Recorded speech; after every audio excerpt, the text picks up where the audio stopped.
Hello?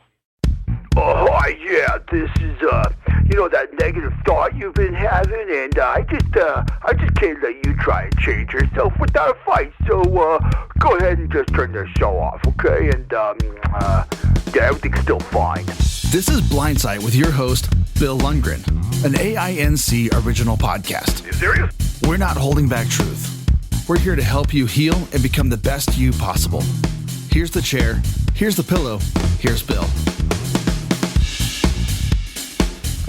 Hi there, this is Bill Lundgren, host of Blindsight, the program having to do with mental health and particularly having mental health as a blind person. I'm happy to welcome you, and I'm also happy to introduce my guest, who's actually going to be our producer, Jonathan Price. And Jonathan is with the Audio Information Network of Colorado, our sponsor and producer. Before we begin our program, which today is going to be on anger management, we have a couple announcements for everybody. So, Jonathan, welcome, and let us know what's going on in AIN. Yeah, Bill, thanks for having me on. It's fun to get to chat with you every once in a while and talk and philosophize and, all those fun things. We do have some pretty cool stuff going on at AINC. The first up, we've got Diane Shore is going to be doing a concert in the dark event, and that's going to be hosted in collaboration with PBS, and it's going to be downtown at their entertainment venue downtown, and that'll be on May 4th. So you can get your tickets online. I'm not sure if we have the tickets up and running yet. It should be up by next week for sure, but that'll be a fantastic concert. So come out. Diane Shore will be there. Heart and Soul will also be there. They are, I think, a blind trio that does some really good music. So come check that out. And then we have, let me stop you for a second. When you say downtown, you mean downtown Boulder or downtown Denver? Oh, sorry. I'm sorry. Yes. Downtown Denver, the PBS station. I don't remember the address off the top of my head, but more information you can find more information on our website, aincolorado.org. And then we have the White Cane Project, which is a project that we have started that gives white canes to those who may need them and don't really have access to them. And so we want to thank the Lions Club for helping us out with that and providing some of the funding for those white canes. I think we've sent out quite a few already. So thank you so much for that. Support. And then the last change, if you are a listener to multiple shows that AINC produces, we have Blindsight, which you're listening to now. We have Aftersight.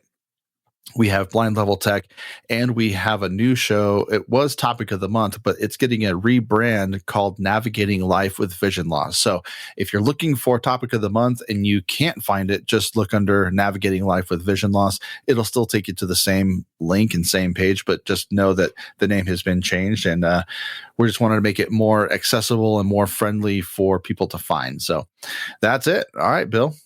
Well, one more thing. We haven't talked about your technical program that you started, the podcast. Oh, yeah. Blind Level Tech. So we just started that one a couple of weeks ago. I think we've got 5 episodes up, and myself and Evan Starnes, who's one of our technical gurus over at AINC, him and I talk about all things tech, from Apple Watches and phones and Mac computers versus PC computers and digital eyewear and, all this kind of accessible technology. So it's been a lot of fun doing that, and we're going to continue to do that for as long as we can. And so if you have any questions and you want some information about accessible technology, definitely check that show out, Blind Level Tech, or BLT as we like to call it. And you can find that on Spotify or Apple or on our website, aincolorado.org. Great. There's a lot of stuff going on, and we're hoping that people will listen to this podcast, switch over to some of the others, and keep you busy, Jonathan. We don't want you not to have any work. I don't know. I have I'm busier than a farmer during the fall. Or a one-armed paper hanger. Oh, I like that one. That's even better. Yeah. I'm only on my second cup of coffee. I don't have very many witty comebacks right now, so I apologize.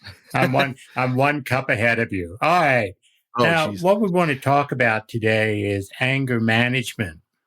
And this is important not just as a mental health issue, but as a relationship issue as well.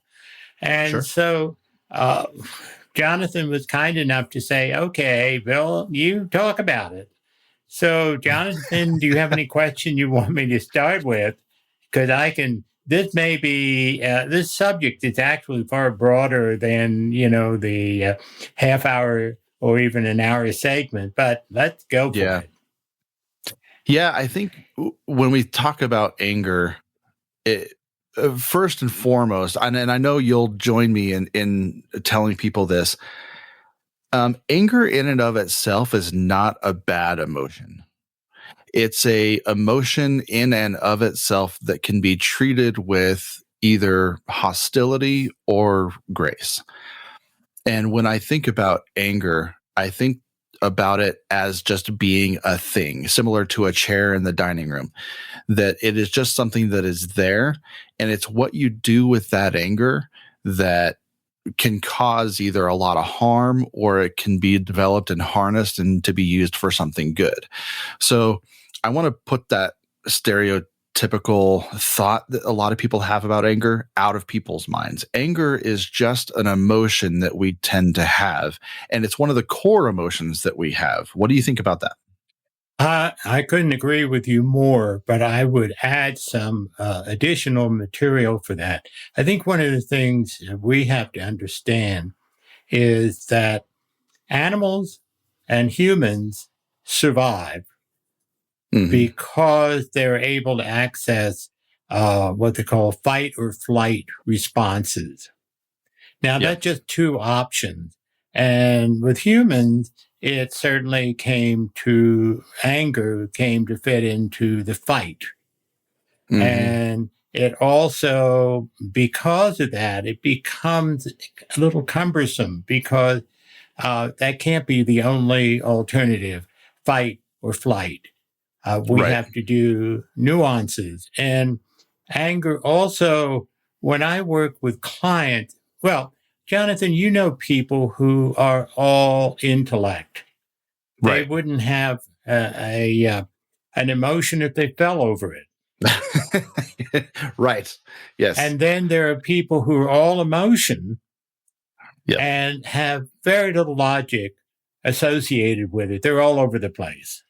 Exactly. Yes. And it's the extreme that causes the problem. And what I like to teach clients who are the intellectual type to take a moment and reflect on four things. One, mad, glad, sad, scared. There's the four emotions that kind of simplifies things because you have to choose one of those four, which makes a lot of people crazy when they're just limited to those four words. But that helps people see anger in as much and as valuable as the other three. And it's a valuable emotion because you need to be able to access anger when it's appropriate and to use it in a way that's not a hammer, but is kind of a scalpel to let people know how you feel and to help them to begin a dialogue that leads to understanding of what the anger is all about. And that's why we refer to it as anger management rather than anger elimination. Right. And to go along with that, it's so important that we realize that anger is a primary emotion, just like we have primary colors like, red, blue, and yellow.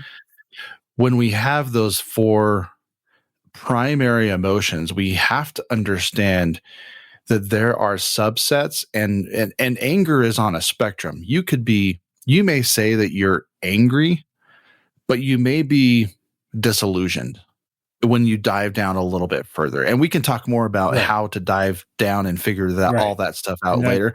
But when we talk about I'm going to say the nature of anger, we talk about going from not angry to all I was seeing was red. And you have those people that are just seeing red and it's all fuzzy and blurry and they can't see anything but the rage that they're feeling and they don't know how to express that. It's an all or nothing. So, and that's the problem. Yeah, right. And when you talk about the nature of anger, what does that mean? What is the nature of anger? Is it memories? Is it traumatic events? Is it being triggered? Is it personal problems? Where can we talk about, and where does the nature of anger fit at the beginning of this? The nature of anger is all of the above. Anger has so many facets to it. Right.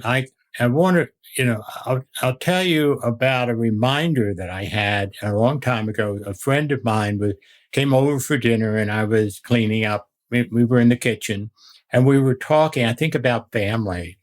And he made a comment and I snapped at him. And he said, he got in my face and said, "I'm not your mother." And he was absolutely right, because he came off. There was just this set of words. It triggered something in my brain, a memory.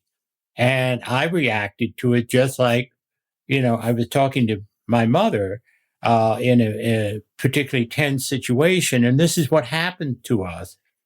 We'll be in a situation and we get angry. All of a sudden we say, well, where did that come from? And it may be from family history. My background and training is a lot of family dynamics.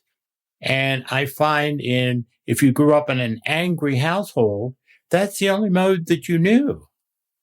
Sure. And if you were in a household that didn't express any emotion or didn't talk about being angry about something, then you're kind of handicapped from being able to let people know that, when you're angry.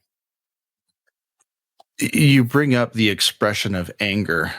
What is the most common expression of anger? Is there a common expression? Well, I'm not sure what. Let me explain anger from the standpoint that if there's a trigger and you feel physiologically, you may feel something. You tense up, your heart starts racing. You physiologically feel it, or there's something. Sometimes your brain just shuts off and you're off and running. Yep.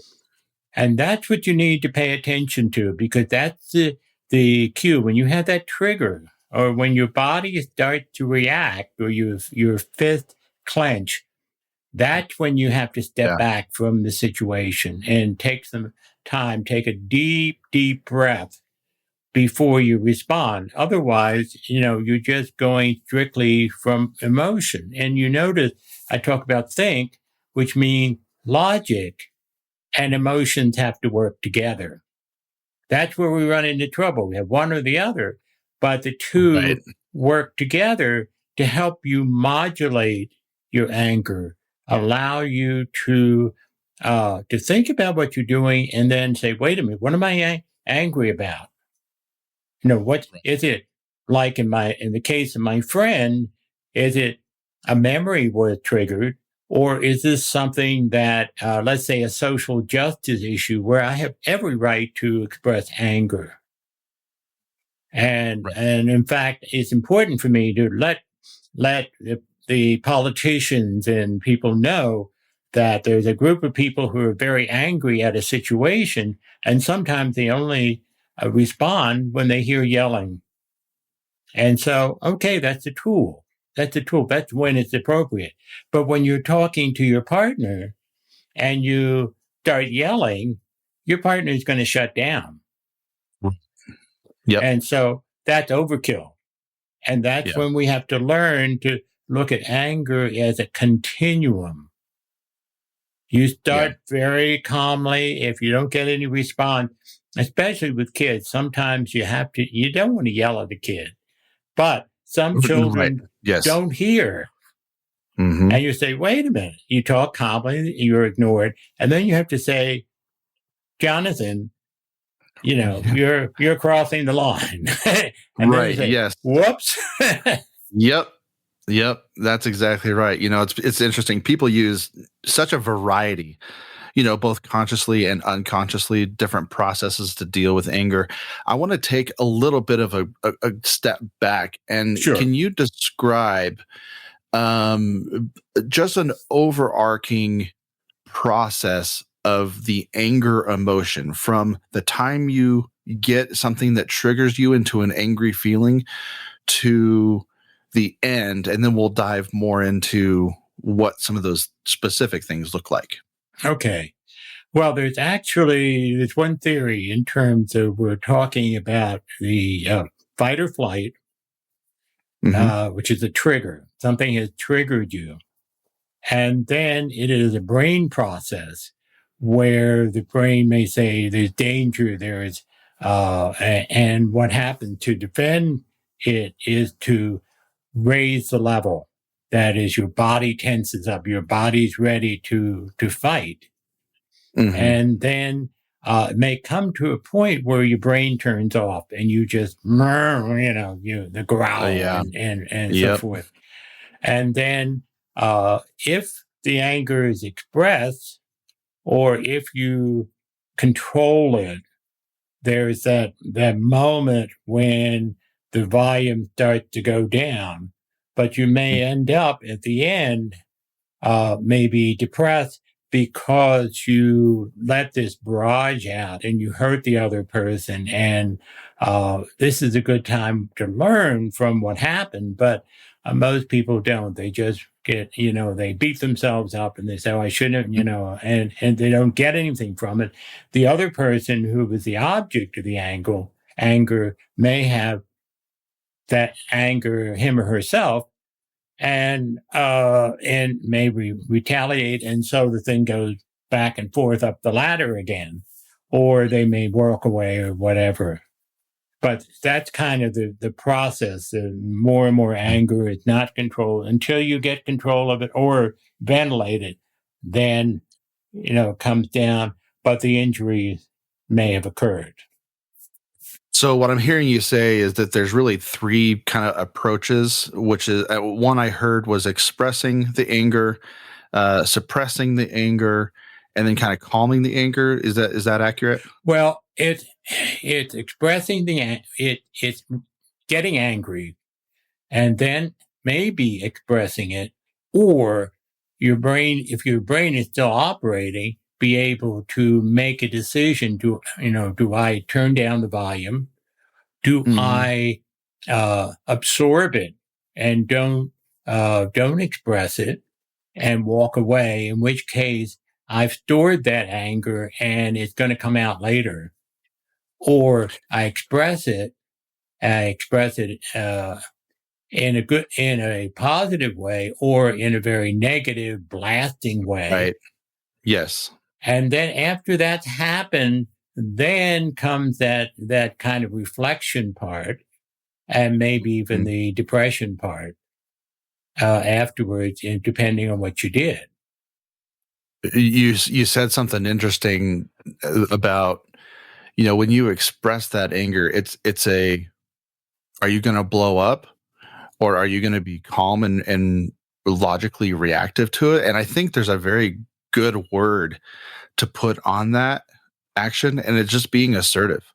I think there's a huge distinction between being angry and then being assertive, because for me, assertiveness is saying, look, you've done something that hurts me, and I understand, and I'm going to own that I'm angry in the situation, but I'm not going to lash out at you. Instead, I'm going to remove myself from the situation, give myself time to either cool down or come back where we can have a civilized discussion. But I'm going to advocate for myself. And at the same time, I'm advocating for you, because if I come at you just all, guns blazing and hellfire and all that kind of stuff, our relationship, regardless of who it's with, is going to be severely damaged, maybe to the point of irreparability. But you see, the thing is, we have to train ourselves. We have to train ourselves to catch it right in the beginning, in that trigger stage, to say, what are my options here? That's so hard in the middle of it. Once you're in the middle of it, you've lost everything. That is so incredibly difficult to do in a situation. I mean, because if you're in a therapy session, it may be a little bit easier because you know that you are going to be triggered at some point, because a therapist's job is to, peel back those onion layers and try to get you to focus on what you're doing. So it's a controlled environment. But when you're in life situations and you're at the office and your employee is being a jerk and they're just doing something stupid, or your coworker or your husband, your wife, your kids, your other family, anytime somebody is doing something that goes against what you are thinking or believing should be happening, that's when anger starts to set in. And then you have to step back and process. Right. The thing that I'm scared about is, and I'll let you take kind of over this part, when we have anger and we decide to suppress it and not react to it. There's a difference between suppressing it and not reacting to it. But when we suppress it, can you talk a little bit about the dangers of suppressing that anger? Absolutely. There are two problems with that. Number one is it's going to come out some way. It might come out and hurt you physiologically if you keep suppressing all that anger, or it stores up in a closet, and all of a sudden the closet door falls off because all this stuff is banging against the door, and then you blow up 5 times greater than you would otherwise. And or it comes out sideways. That is, you mentioned the supervisor. Suppose it's your boss that makes you angry, and you don't want to lose your job, so you suppress it. Right. But then when you get home, you yell at the dog, or kick the dog, or get into road rage because of something that happened at the office. Then you see it's going somewhere else. And that's where paying attention to your body is so important, because when you feel that anger, you have to do something. I used to, when I worked out in a gym with a personal trainer, and I'd had a real tough session with a client or whatever, I come to the office, and my trainer could see it on my face and would quietly put another 40 pounds in the weight that I was lifting. I wouldn't even know it. I'd be getting it out by, because it produces so much extra energy, that anger suppressed. Yes, it does. It produces so much anger that you have to be careful of it. But the other part is, some people are very, passive aggressive. They get back their anger in an indirect way. They may talk about you behind your back, or they may do something, very sneaky to get that anger out because they're afraid to express it. So, and they're cynical. It's a cynicism. Cynical, exactly. And so consequently, it's that sideways that gets us into trouble. I love the idea of the passive aggressive person versus the overtly aggressive. There's covert and there's overt. Right. I think of anger as both of those things, where the overt angry person is just that brandish, scream and yell and kick and fight like a toddler in the grocery store. But then the covert anger is that passive aggressive, like, well, if you didn't do the dishes, then I'm going to withhold, love and affection later, that kind of thing, where it's a withholding, and that's, I think, one of the more dangerous types of anger, is because for me, the passive aggressive idea is a choice. And when absolutely. you choose to be passive aggressive and you choose to withhold something from somebody, boy, that will not only cause you a lot of stress because that person is going to, right, exactly. And, is there a way to get the passive aggressive person to express what they're really feeling? Or how does one do that, especially if you are with somebody or you're in some sort of dynamic where you have a angry person and you have a passive angry person, right? In those situations, how do you get them to come back to community with you or that person? Well, let me take that passive aggressive another step, and that is something that Sigmund Freud said years ago, that depression is anger turned inward, which is not always true, but it happens a lot because sometimes a passive aggressive person or someone who isn't able to express their anger turns inward, and it can lead to depression. When if they were able to be more engaged, then it changes the depressive symptom. Now, how do you change that? Ain't easy. No. Because it's a stylistic kind of thing. But that's where the other person has to, as they say in scripture, turn the other cheek and encourage people, the person. I have by saying I have a sense that you're angry about something, and I understand that. Can you tell me a little bit about how you're feeling? In other words, engage that person and show that person that there's an environment where they can express their anger without devastating the room. I'm going to add on to that really quickly.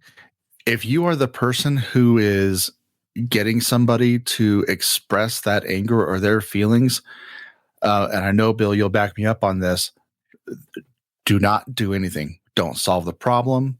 Don't try to fix it. The best thing that you could possibly say, thank you for sharing your emotions. Thank you for sharing that. Right. And just let it be. Just let it be. That's right. No, this is more than anything. When I work with couples, the wife in the situation is so frustrated with the husband who she expresses her feelings and the husband tries to fix it. And she said, I don't want to fix it. I want you just to hear me.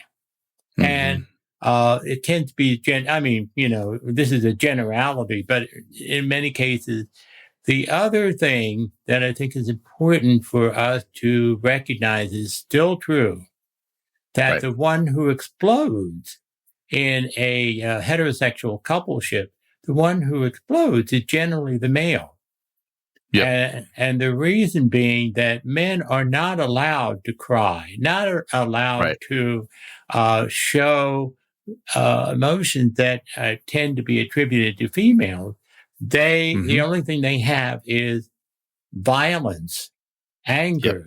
And, so much of what we find with domestic violence perpetrators underneath is major depression, because they have these feelings that that's the only way they can get it out. Speaking to that point, you have the I'm going to say quote unquote typical male, because most males have been conditioned to be suppressive of emotions, except for anger, and that you can either argue that that's nature or nurture, and we're not here to discuss that really, but it's why you see a lot more competitiveness in males. They're playing football, not saying that women aren't playing sports or anything, but you have more competitive juices flowing that allow for that anger to be harnessed in a good way sometimes.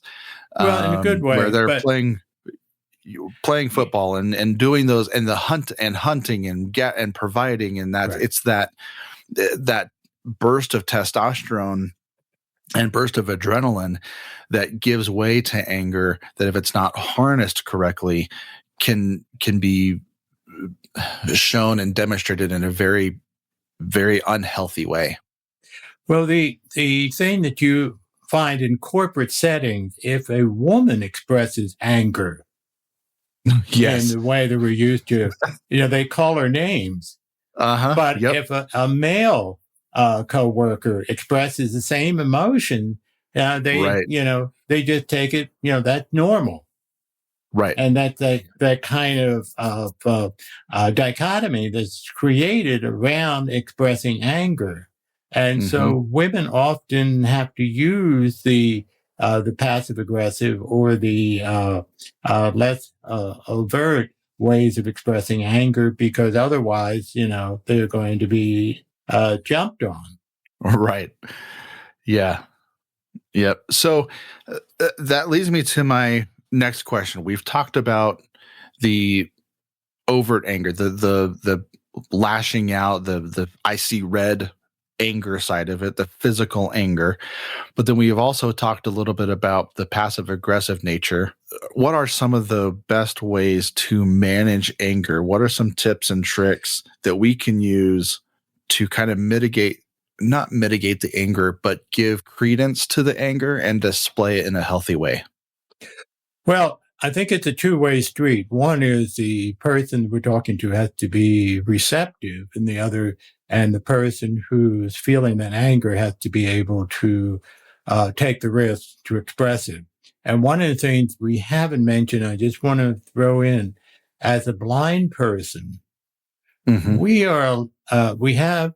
if we suffer blindness due to trauma, there's a lot of anger to the situation that we're in, which we may take out on other people. Right. At the same time, there's also a vulnerability. We can't see if somebody's raising a fist to us. So we may be more reticent to be verbally angry or overtly angry, because we have to worry about safety and our vulnerability. But in answer to your question, what do we do? Well, number one, like my friend, he didn't get angry with me. He just, in a very sharp tone, said, I'm not, identified what the problem was. But a large part is for us, when in the beginning, when we're feeling our tension, we've got to be able to say, okay, what am I angry about? What's going on here? And step back. A lot of meditation, prayer, just taking a deep breath from the belly. Take a deep breath, let it, take in as much air as possible and let it out very slowly. That sends signal to the brain to calm down and enables us to take a moment of reflection. Or we need to get out of the situation that we're in right now and say, look, but not just walk away, but say, look, I'm having a hard time thinking because I'm feeling angry. Can we postpone this for 20 minutes and let me kind of clear my mind so that we can have process this process and we can complete this conversation in a way that won't be injurious to either one of us. And that's something when the person who we're with sees it, that person will see us tensing up. And if they can just say, wait a minute, can I get a sense of you being real angry? Can we talk about that for a moment? In other words, just focus on the anger. What is the anger all about? And get understanding on both parts about what the angry, then that helps to calm things. Sometimes we may even we know that we're going to have a hot button issue. We may need to set some rules. And this is one of the things I teach couples, rules for discussion.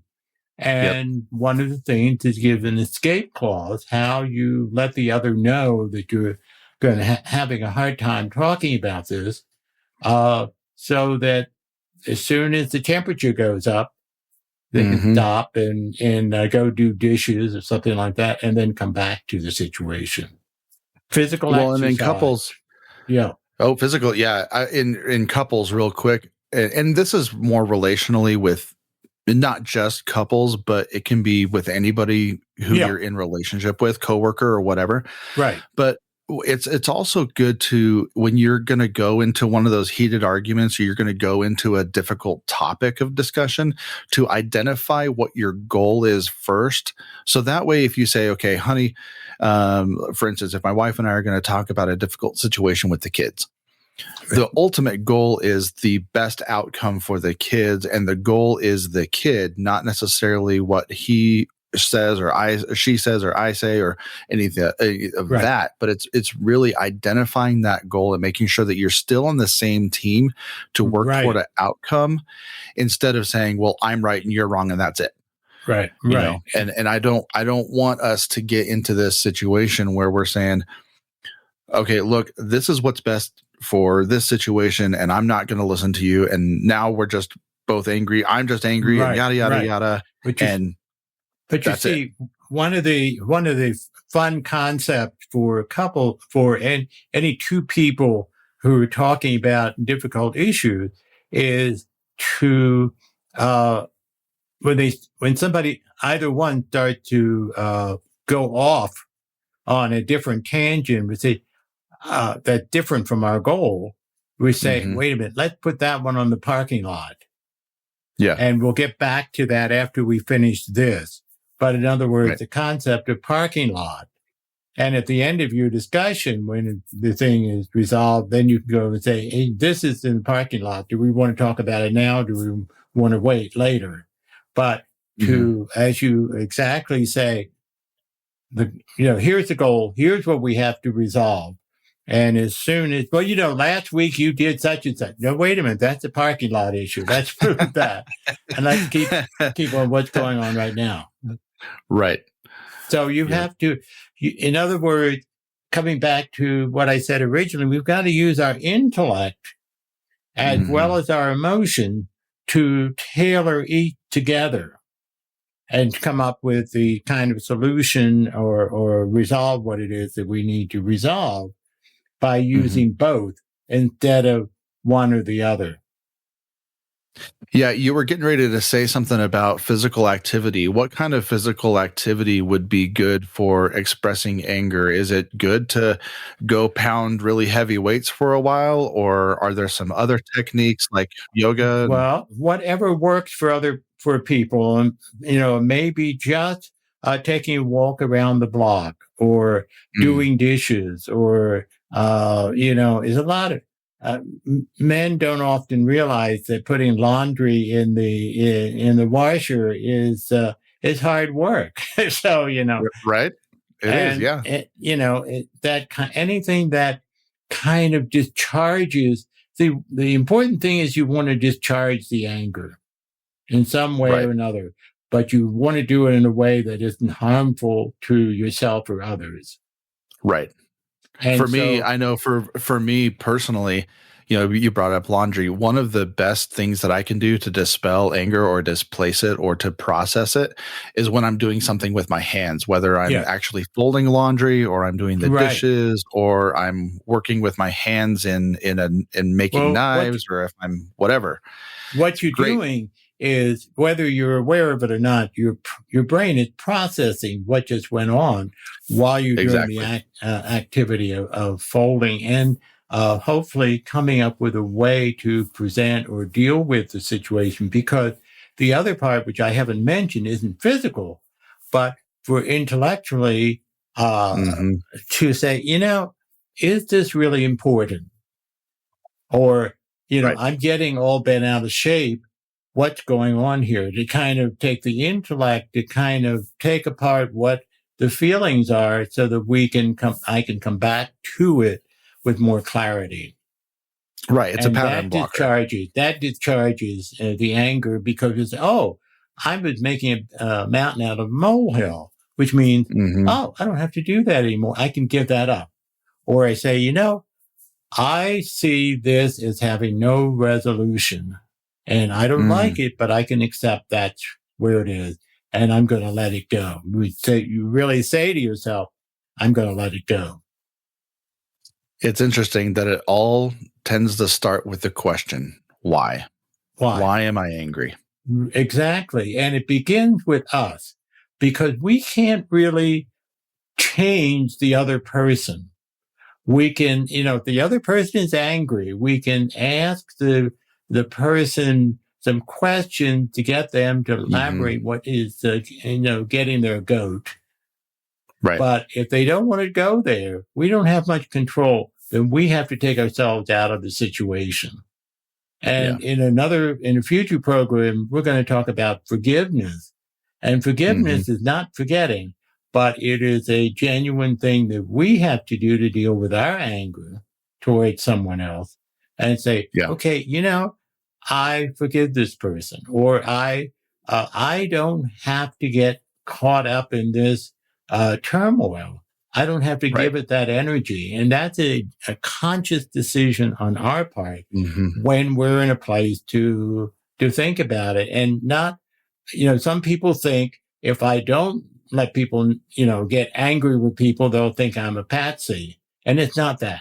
It's how you express your anger. Yes. And how you try to reach a resolution that's successful. And going at it with hammer and knife is not going to get you anywhere. But if you say, I'm going to step back, I'm angry, you've got to let people know I'm angry, and then be able to talk about what it is you're angry, why you're angry, what is it they're doing. But there's their time, just like what they're doing in France right now, where there's all this riot in the street. That's an appropriate place to put anger. Yeah. To say social justice, to let people say, you can't do that to me because that really makes me angry. And if you want to be a friend of mine, we have to figure out a way to resolve this. My last thought is there has to be a space for both parties. If you're in an angry situation, if you are the person who is angry, you have to be able to give yourself space for that anger. You have to hold space for that anger. Otherwise, if you can hold the anger out in front of you, if you picture like a little balloon, you say, okay, this anger represents something that is happening in my life, whether it be a trigger, whether it be a past event, whether it be a event that is happening right now that makes me angry. I have to be able to hold space for that anger. Also, the person who you may be in relationship with, and you may not even be angry at that person, but the person who is with you in this angry episode, you also have to hold even more space for that anger, because when you start judging or you start critiquing or you start trying to fix and that's the sideway anger.